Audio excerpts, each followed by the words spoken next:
Hello, this is Rakesh Rao, and in this video I'm going to tell you something about the new BricsCAD maintenance renewal rules in place.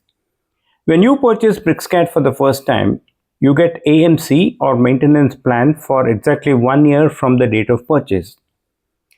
At the expiry of this maintenance plan, you will need to renew it by paying a maintenance fee, which is exactly 20% of the full price.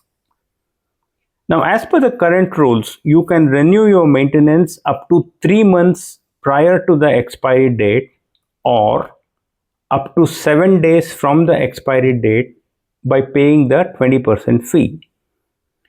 This is what we quote to you when we send you the renewal quote.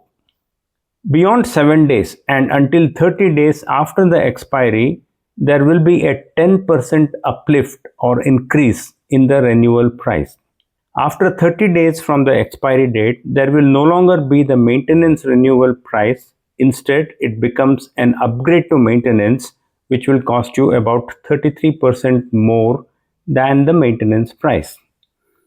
As an illustration, let us take BricsCAD Lite single license and I will show you how it works. The price for a single user license BricsCAD Lite renewal is around 7,500 rupees per license. If you delay this by more than 7 days, there is a 10% increase and it's going to be around 8,200 rupees. Beyond 30 days, this is going to increase by 33% from the original price. So your 7,500 rupee renewal could become something like 10,000 rupees or so. So we request you to consider renewals in time so you will enjoy the benefit of paying only the published renewal price, which is 20% of the full price. The figures that I have mentioned here are only indicative and exact quotes will be shared as per your licenses. Thank you for watching this video and do let me know if you have any questions.